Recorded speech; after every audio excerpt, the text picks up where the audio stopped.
Want to grab a copy of the Steambird? We know our Fontaine friends love a little drama. There's no way they've let their readers down. Isn't that Charlotte? And standing next to her, surely that can't be Kaniche? How about... Lost treasure resurfaces at last. Behold the beauty of the Lemurian teacup.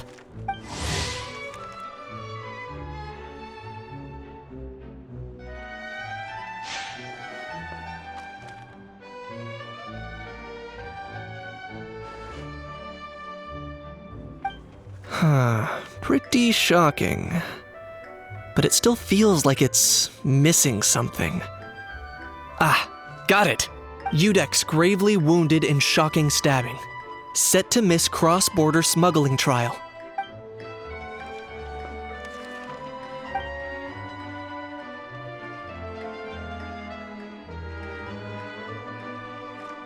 Huh? What? Did Paimon hear that right? Neuvillette was stabbed and gravely wounded? No, surely that can't be right. Can it?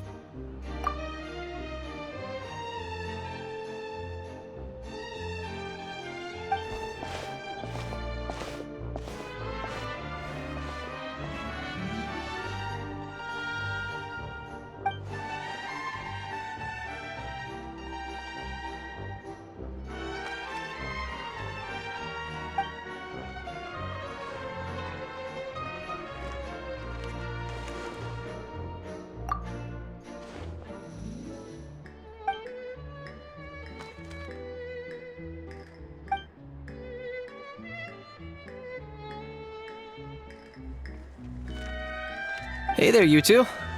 Fancy running into you here. Yeah, that, and also a less than pleasant shock. What the heck was all that about a Saurian meat restaurant and the Udex getting stabbed? Please say you weren't being serious. Trading tabloid headlines? Yeah. Charlotte and I were having a little contest to see who could find the most ridiculous fake news stories. Either I got lucky, or I have a knack for honing in on the most outrageous material.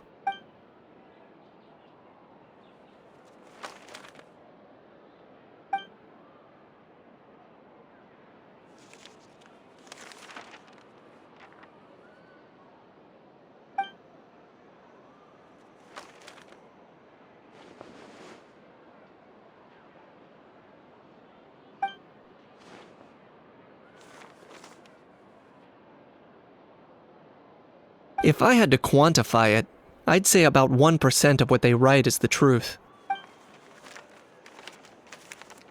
Huh? Him? Lenient? Oh, you gotta be kidding! Ah! Don't get me wrong. I'm not trying to give credit to these so-called news stories for occasionally including a grain of truth.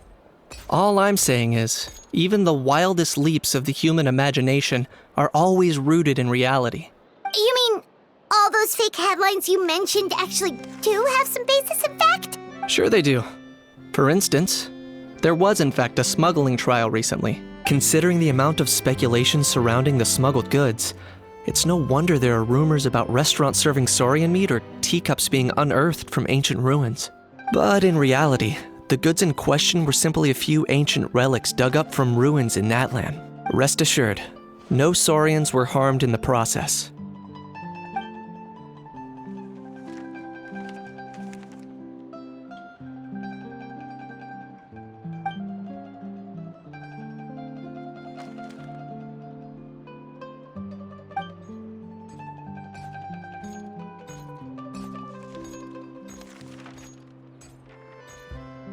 Oh, okay! Paimon was so busy freaking out about those headlines that she totally forgot to ask why you're here in Fontaine, Kinich.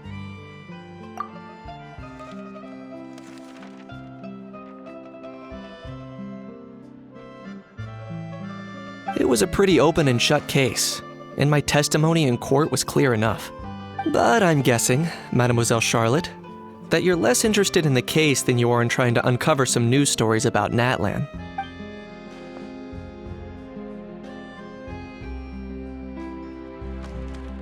I appreciate your kind invitation, but like I said, storytelling isn't really my forte.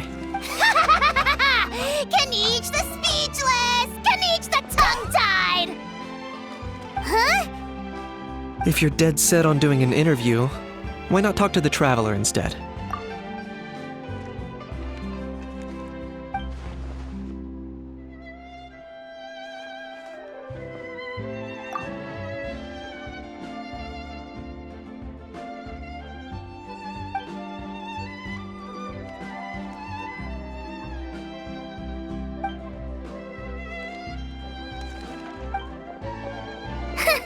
Charlotte never stops, does she? Anyway, Paimon just has to ask. That how thing that popped out before, or was it a how? It kind of looked like a how, but at the same time... Oh, that thing. Yeah, that was a how. Huh? What's up with him? Like, he's still noisy, but he's way quieter than before. It's like he's trying to hide or something. Could be. Not acclimatizing?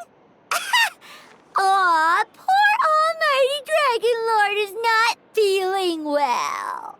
Too bad he can't come out to argue back. What do you mean? There's nothing physically wrong with him.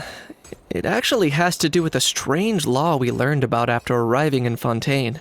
Apparently, it's forbidden to release flying objects within Fontaine city limits during the first 3 days of each month. Paimon sure does. Paimon's been down this road before. There's an easy solution.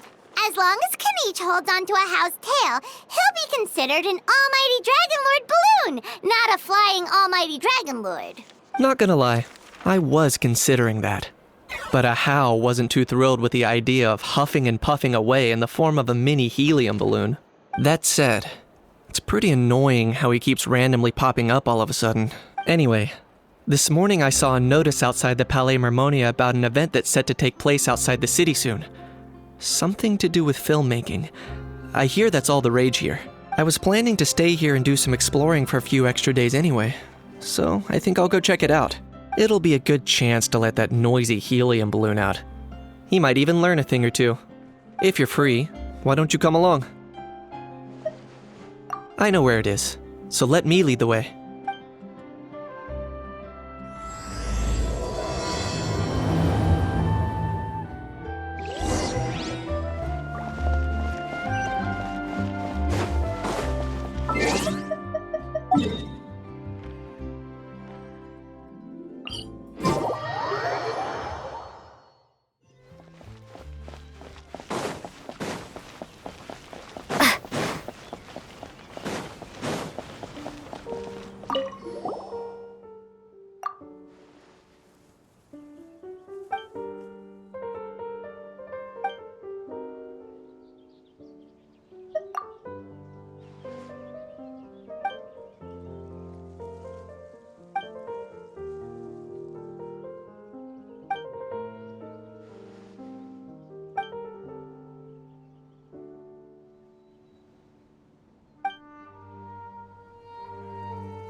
Looks like I remembered correctly.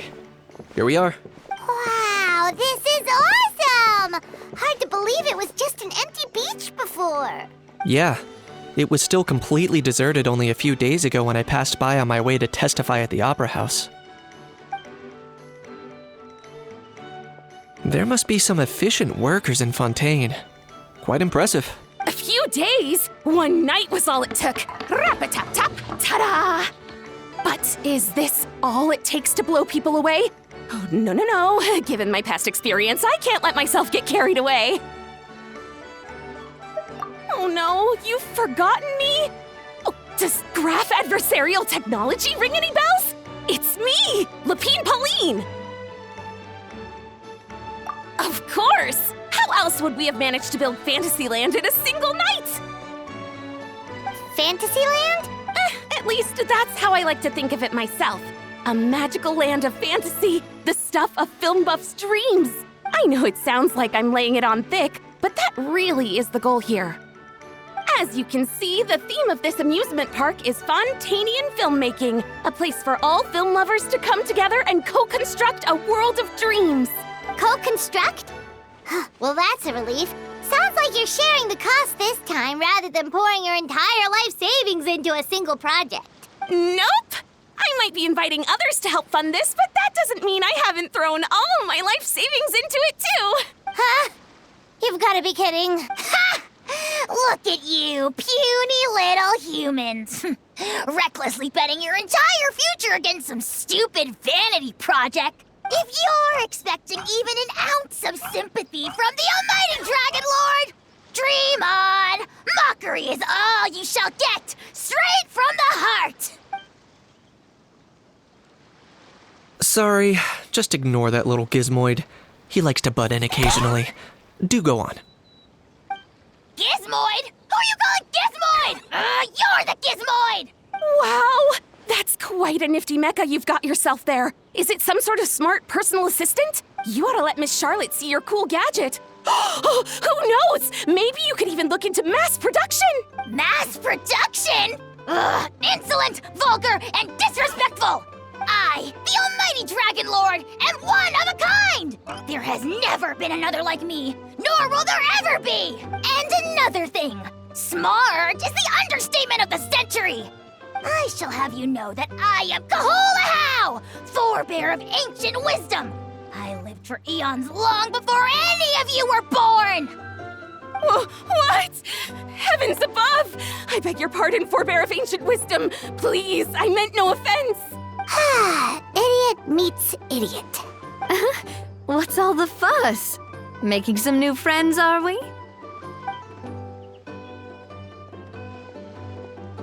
Miss Navia! Allow me to introduce the star behind all the work that's gone into this venue. Miss Navia, president of Fontaine Spina di Rosula. Hello, everyone. Partner, Paimon, how have you been lately? Hello there. I'm Kanich. What about me? What about me? My useless servant can't even give me a proper introduction. You think someone yelling their name out in the middle of a public street really needs an introduction? He's not wrong. I caught yours just now, in fact. So, you must be the almighty Dragon Lord, Mr. Ahau. It's a pleasure to meet you.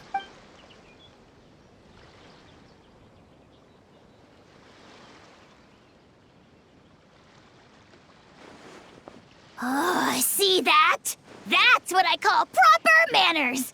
Well, it's not every day you meet a well-mannered human. Navia, was it? Excellent. You may address the almighty Dragon Lord by his name. Navia, don't you think the title Almighty Dragon Lord is a bit silly? It's no big deal. All little animals do that, don't they? I mean, try to puff themselves up to look more impressive. Anyway, it's all thanks to Miss Navia and the Spina di Rosula that Fantasyland's gotten up and running in the space of a single night. Honestly, thank heavens! After all that paperwork and endless waiting, the event and venue finally got the green light. I couldn't wait a moment longer. The second the approval came through, I reached out to President Navia, hoping she could lend a hand. After all, who else but the Spina di Rosula would indulge such impulsive demands?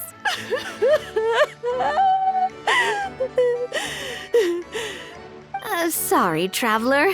Miss Lepine-Pauline sometimes gets a bit overwhelmed by her own excitement. As you can see, I'm guessing she hasn't gone into much detail about the event yet. So let me fill you in. In short, the Cheval Moran Film Fantasyland is a fan convention that's open to film enthusiasts from all over Teyvat. Miss Lepine-Pauline is hosting this event and also providing technical support. Huh? Cheval Moran? That's right.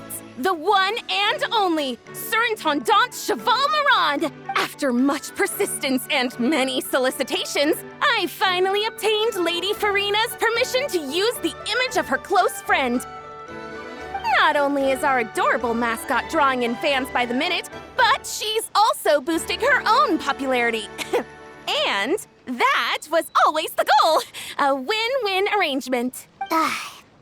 It's been a while since we last met, but still, it's a surprise to hear Lepine-Pauline coming out with such sensible ideas. By the way, Miss Lepine-Pauline, have you decided to switch careers and go into film tech? Not exactly. By chance, one of the prototype lenses I developed caught a photographer's eye, and it's now being used for the latest cinematic productions. Thanks to this unexpected opportunity, I've had the chance to invent various film-related equipment and props. That's right.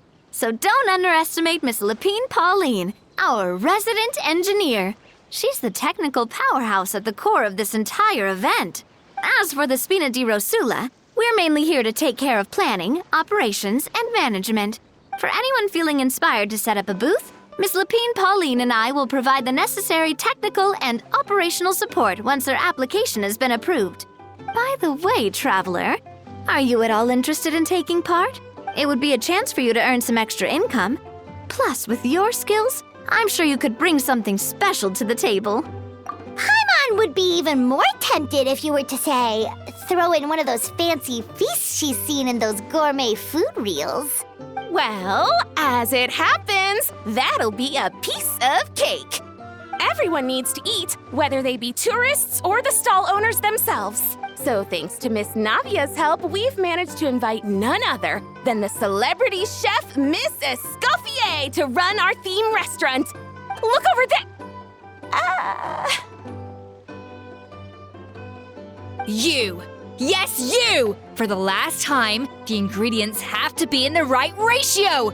Get it right next time, or you might as well just lie down on the chopping board yourself.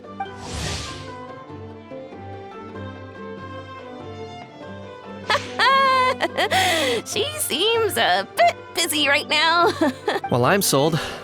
I think I'll make a How go be her assistant. You little... What's your game here? Demoiselle, sorry to bother you, but there's an issue over here that requires your personal attention. Apologies. Looks like it's back to work with me. Please feel free to take a gander at what we've got. Anyway, if you're interested in taking part, come find me later.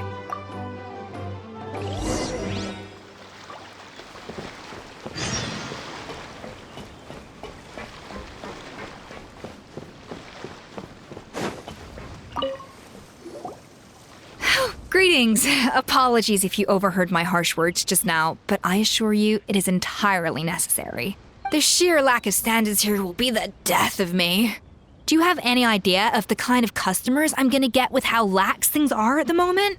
The ones that leave their guns behind by accident and then come back to collect them later bringing ammunition with them. Yeah, that's the kind of customer you wouldn't forget in a hurry. Oh, Wait, has that happened before? No, it's just the mention of guns reminded me. Someone did actually leave their gun nearby. Huh? Just before we started setting up, as we were cleaning up the site, someone stumbled upon a mysterious locked box. It didn't look like something from Fontaine, though. It had more of a Natlanese vibe. Oh? Do you think a foreign tourist might have left it behind? That's what I assumed at first. But the box was buried beneath a pile of wooden planks, rocks, and whatnot, so it seemed like someone deliberately hid it there. But I didn't see much point in speculating, so the best thing I could think of was to hand it over to the authorities. I trekked all the way over to the Palais Mermonia just to hand it in. Ugh, it was exhausting. What did the authorities make of it? Oh, they made a mountain out of a molehill, as usual. Before even addressing the question of what was actually inside the box, they had several heated discussions about whose responsibility it was to write the lost and found notice. Thankfully, the ever-reliable Officer Sedine stepped up and immediately called in the Marechaussee Phantom to crack the lock and check if there were any dangerous items inside. And, as it turned out, there was a gun. Wow, that's a dangerous item, all right. Mind if I ask what kind of gun it was? Oh yeah, Mr. Kanich, you're from Natlan, aren't you? Do you know a lot about guns? You could say it comes with the job. I have an interest in weaponry and the like. Ugh, such a spoiled brat. What, are the toys I gave you not good enough for you anymore? Yep, got sick of those long ago. You little... Don't dare you turn your nose up at my gifts! Why, Time for a timeout, old-timer. Sorry, where were we? Oh yeah, do you recall what the gun looked like? It's a bit hard to describe. If you ask me, it didn't even really look like a gun. Give me a second. I'll knock out a quick sketch.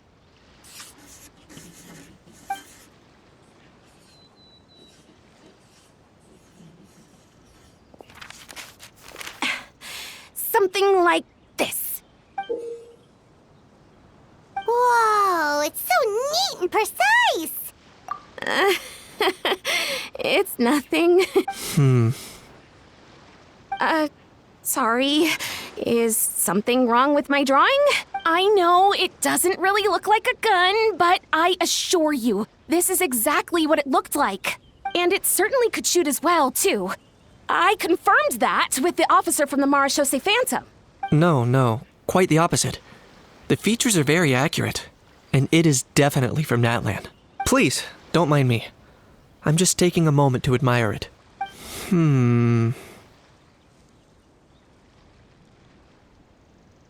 I should be the one thanking you.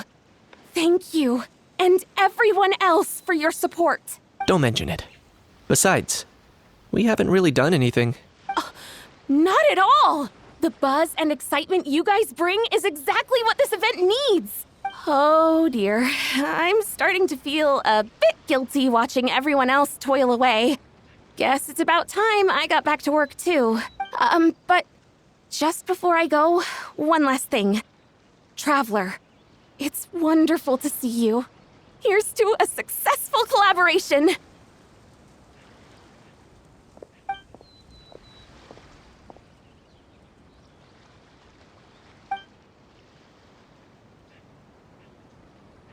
I'm sure you noticed that there was something unusual about that gun. Correct. It's most likely an old weapon dug up from some ancient dragon ruins. Based on my experience, it might be more accurate to refer to it as a hand cannon. But in Fontaine terms, it's not wrong to call it a gun. Given why I came here, don't you think it's curious that an ancient dragon relic of unknown origin would turn up like this, out of the blue? I suspect this gun might have something to do with that smuggling case. It might have slipped through the cracks. Time is of the essence, so I'd like to head over to the Palais Mermonia to verify my suspicions. Perfect. Then we can head out right away. Or, if you want to catch up with your friends first, I can wait.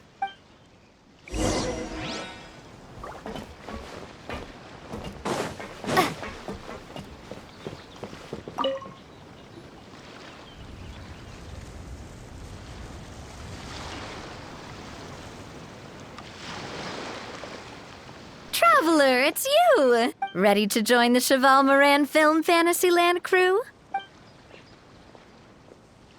It's time, dear partner in Paimon, for us to turn our attention to the Cheval Moran Film Fantasyland. As I mentioned, the park was started up by enthusiasts who brought in the Spina di Rosula to handle the planning, construction, and operations.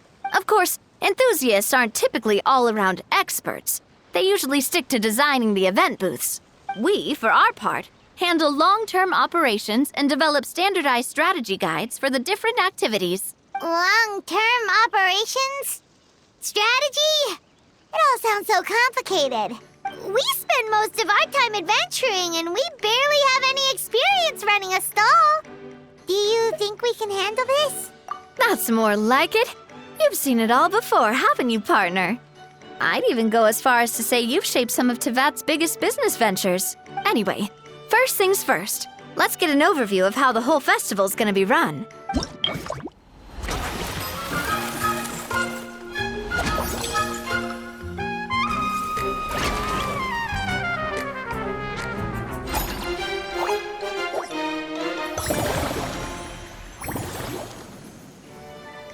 As you can see, our Fantasyland's a bit like a sugar-free macaron right now. Several areas are still under construction.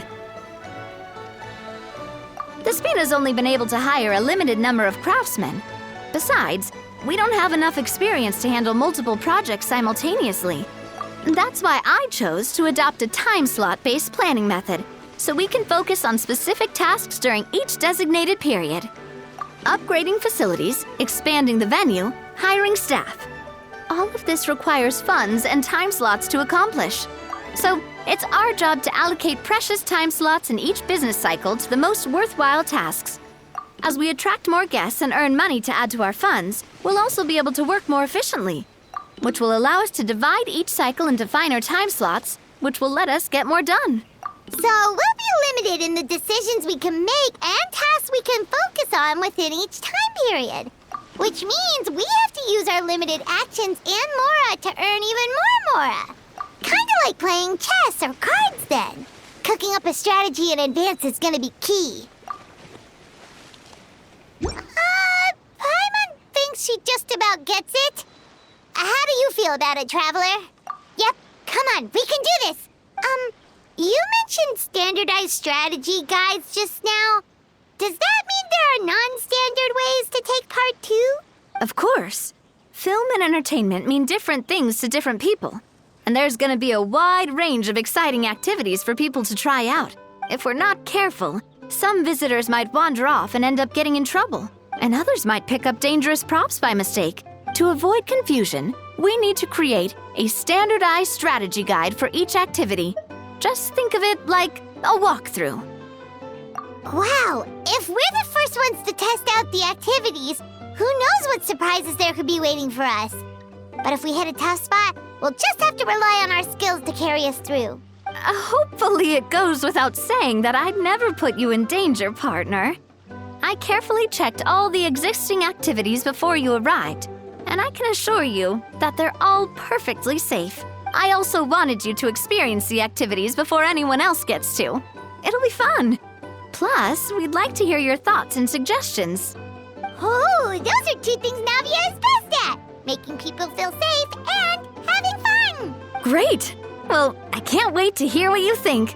Your input is super important to us. All right then, let's start with Eclectic Escapades and put our first guide together.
Both of you seem even more excited than before. Looks like your first trial run didn't disappoint. Paimon hasn't actually watched that many films, but after trying it out, she might just be hooked. We should check out the film that it's based on. Great job, Paimon. That's exactly what our enthusiast friends were hoping you'd say. They'd be beyond delighted to hear that visitors are curious about the films that inspired these attractions. Some have even been willing to contribute extra funds out of their own pockets. Where budgets have allowed, of course. Out of their own pockets? That's right. While the Spina di Rosula covers the cost of basic booth materials and rental fees, many fans have personally funded promotional materials and related merchandise. The cost of the booth itself isn't their main expense. Some of them have already started designing spin-off products inspired by film characters. Take our official mascot, Surintendant Chevalmoran, for instance. She won second place in the last most popular character poll for the comic film category, and was even dubbed the pinnacle of round, bouncy cuteness. Many people have expressed interest in designing cushions based on her image, using the highest quality fabrics and hiring the most skilled artisans to mass produce them. These cushions will officially go on sale at the next convention alongside lots of similar products. Don't worry. As Surintendant Chevalmoran's guardian and official image rights agent, Farina's already getting 60% of the sales revenue. After all, the fans are doing this voluntarily, not for profit, but to promote Surintendant Chevalmoran's adorable image. The more Mora ends up in Farina's purse, the better Surintendant Chevalmoran's meals will be. And who wouldn't be happy to hear that? Oh, Paimon likes the sound of that. Everyone working hard for something they all love without worrying about profit. Still, we can't just ignore Mora completely. Whether it's fan creations or official commercial projects, some level of financial balance is still necessary. The same logic applies to the Chevalmoran Film Fantasyland taken as a whole. Once we finish the standardized strategy guides, our attractions can officially be open to the public. But we can't take personal charge of the ticketing process. There's plenty of work to do at the various booths, and the park itself is a work in progress. We'll need to assign dedicated employees to maintain and manage each attraction.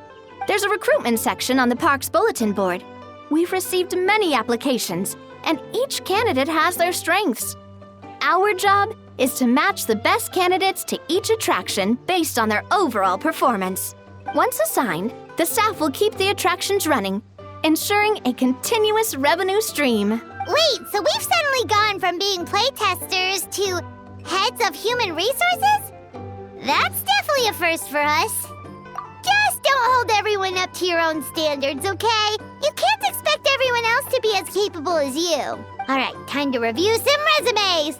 Fingers crossed we'll get some exceptional candidates.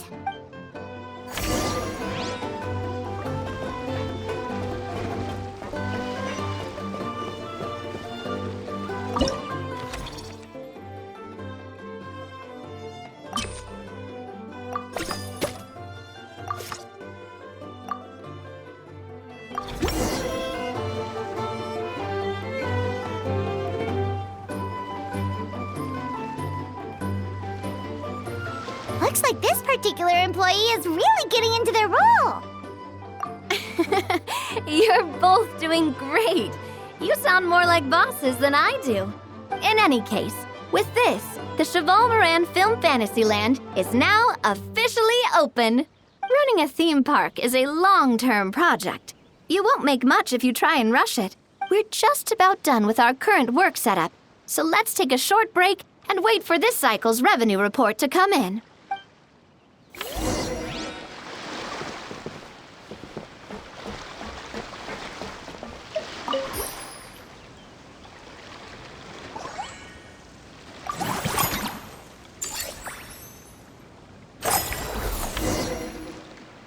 Well, the numbers might not look that impressive, but given that we're just getting the ball rolling, I'd say that wasn't a bad start.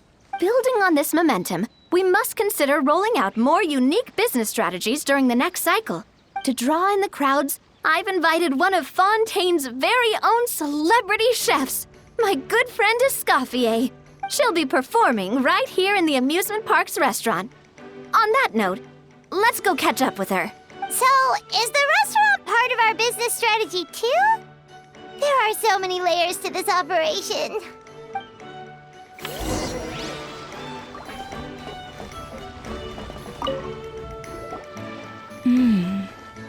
The restaurant is up to standard, and the waterside location will make for a unique dining experience.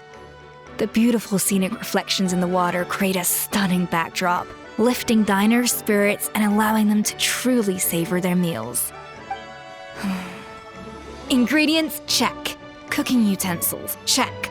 Looks like we're ready to rumble. Hey there, Escoffier! Oh, my employers are here. The president of the Spina di Rosula, plus the famous traveler and Paimon.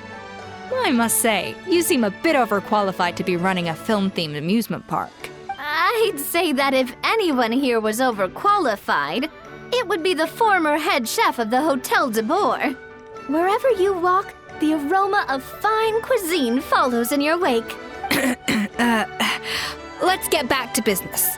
I'm guessing you want the traveler to help me decide the theme dish for each cycle, right? This is the business strategy I mentioned earlier. Using Escoffier's top-tier dishes to attract more visitors to the park. But this isn't just about attracting visitors. Her culinary masterpieces will surely have other surprising effects. Just imagine, Paimon, if all you needed was a single ticket to enjoy all the attractions and taste all the legendary food. Wouldn't you be tempted? Then Paimon come every single day. Now, here's the twist. To get the most out of this strategy, the menu can't be made public. Based on research by a certain food branding consultant, many restaurants have started offering a special chef surprise dish. So give me some inspiration every few business cycles, and I'll decide on our next theme dish. Now then, give me your hand. A warm and energetic feel. Your hands are calloused from wielding your sword, but still quite delicate. When you grasp its hilt, it's like you're holding the bow of a violin. A sword, then. The theme this time shall be strength. All right, let's find out what strength looks like in gastronomical form.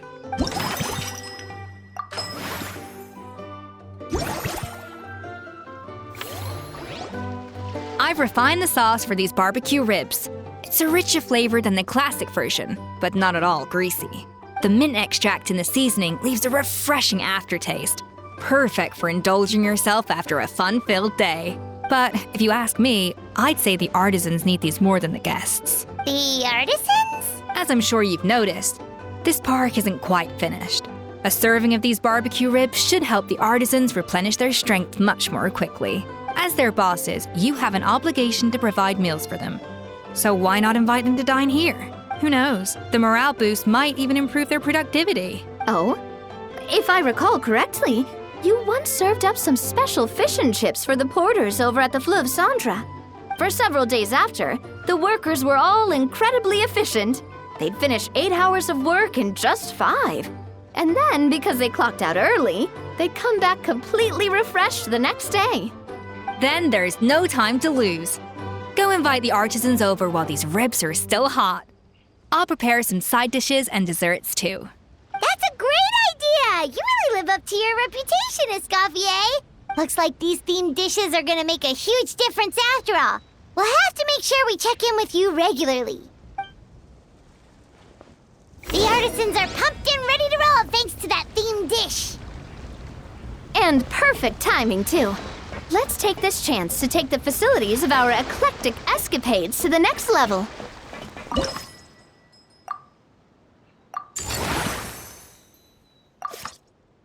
We should be able to attract more customers by upgrading the stall, don't you think? That's right.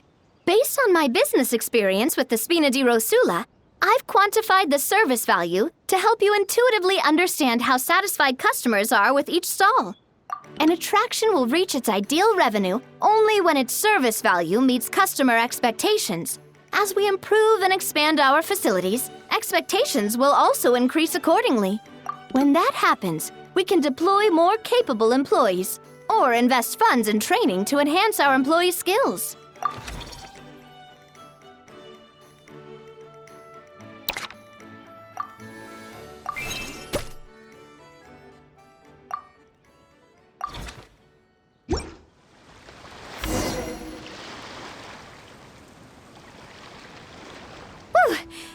That should be everything. Looks like you've pretty much mastered how to run this park. Huh? Have we really? Thinking about it, we have learned quite a lot, haven't we? Oh, not at all. I wouldn't say I taught you much. Your intuition's been guiding the way mostly. I imagine long-term operations sounded like a scary prospect the first time I mentioned it, huh? But don't let that scare you. Just break things down into smaller steps and tackle them one at a time. Even if you're not a genius or naturally gifted, you'll get it done in the end. Whoa, seeing her own progress has really got Paimon fired up! Actually, she's gonna jot your words of encouragement right down. From here on out, we'll be running the Cheval Moran Film Fantasyland together. Let's make it a big success!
Oh, man.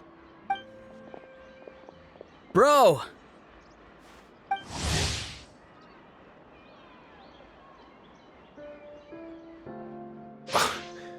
Are you mimicking me? Now's not the time. Come on. No, I mean, one of our buddies is here, for real. Quite a few of them, actually. Auroran, what are you doing here? And who's this? Allow me to introduce you. Bro, meet bro. A bro who heals other bros. Ah, that bro. Nice to meet you, bro. You guys. Please, if Paimon hears the word bro one more time. Oh, I'm so sorry, Paimon. I had no idea you were allergic to bro talk. Quick, Aoife. Paimon needs medical intervention. Seriously, bro? I mean, dude, sometimes I honestly can't tell if you're being serious or just messing around. And Kaniche, come on, brother. We've known each other for how long now, and even you won't let me off the hook? It's quite hard to resist. In that case, guess I'll have to introduce myself. Hey, traveler, I've heard a lot about you. I'm Aoife, a vet from the Flower Feather Clan. Oh no, not you too! Oh, that wasn't directed at you, Aoife. It's nice to meet you. Anyway, back on topic. Wait a second. I lost my train of thought. What were we talking about again? Why you're all here, of course. For vegetables. I'll go first. It's for the Chevrolamine Film Fantasyland. Wait, is that right? It's Cheval Moran. Ah, right. I keep stumbling over that one. Guess I owe Cheval Moran an apology, even if she's not here. Anyway, long story short, the festival restaurant urgently needed fresh vegetables from Natlan, which is why Aoife and I are here. So, you guys are vegetable couriers? He is. I'm just here as a responsible adult. It's his first time traveling so far away from home, and all the elders in his tribe were worried. So they had me come along. Even though it's your first time too. Right, but they still picked me to accompany you. You gotta wonder why that might be. Don't you get it? They all just saw how overworked you were, so they used it as an excuse to send you off on a vacation. Wait, what? So I'm getting the grandson treatment now too? See? Doesn't matter how much older you are than this dude. Hang out with him long enough, and you'll eventually find yourself being treated like a kid. Meaning everyone looks after you. What's so bad about that? In theory, nothing at all. In that case, guess I better start over. Hi guys, my name's Aoife, and I just turned 5. Paimon's not sure who the responsible adult is anymore. So, what about Kakuku? If he was here, we'd be making more of a ruckus than we already are. That's exactly what's got me worried. Aoife, there's nothing to worry about. You're a big boy. You can handle yourself now even without Kakuku. You think that's what I'm worried about? Anyway, my priority right now is Kakuku. Suffice it to say, Kakuku's in big doo-doo. How so? He's so small, and all he knows are a few harmless phrases. What kind of trouble could he even get himself into? Let me guess. Did he get caught out by the law on flying objects? Bro, you too? Not me. How? Oh, that pesky little chatterbox. So that's why he hasn't interrupted us this whole time. Guess he's too scared to show his face. That, plus he's already spouted enough nonsense for one day. So I've put him on mute until tomorrow. Nice one. If I was even half as decisive as you are, I would have kept a closer hold on Kakuku so he didn't get a chance to go flying off. Oh no, bro. Or rather, did Kakuku get caught by the guards for flying around? If they had managed that, we'd at least be able to track him down. But when the guards started chasing him, Kakuku flew into that building next door. I wouldn't be surprised if there was a high-stakes pursuit going down in there as we speak. Just like one of those cool crime movies. Which building? That one? Yup, that's the one. Kakuku sure has a good eye for a getaway. It's the tallest building around. I may be able to fly up pretty high, but checking every last window would still take quite a while. As for Aoife, well, let's just say he's not flying anywhere without a Saurian. Sorry about that. Not like it's my fault, though. You don't have to apologize on my behalf. Wait a sec. What's this got to do with how high you can fly? Kakuku's got himself into a real mess here, like a panicked animal running straight into a trap. It's pretty worrying. I'm starting to picture him flapping through a barrage of gunfire while important documents are flying about left, right, and center. Heck yeah! If anyone can pull it off, it's Kakuku. He's always been such an awesome Saurus. I believe in him. For real now? Do you even hear yourself, bro? Of course I'm for real. I'd never make light of something like that. All right. Everyone's an awesome Saurus. Well, the human version. But our priority right now should be to go in there and check up on Kakuku. Leave it to us. You sure? Wow, awesome. That'll be a huge help. And if Kakuku doesn't listen to you, I give you permission to pull out a couple of his feathers. Wait, since when was that up to you? Well, then it's your call, bro. All right then, if Kakuku doesn't listen to you, I also give you permission to pull out a couple of his feathers. There you go. If he objects to that, tell him to come find us. He won't. Trust me.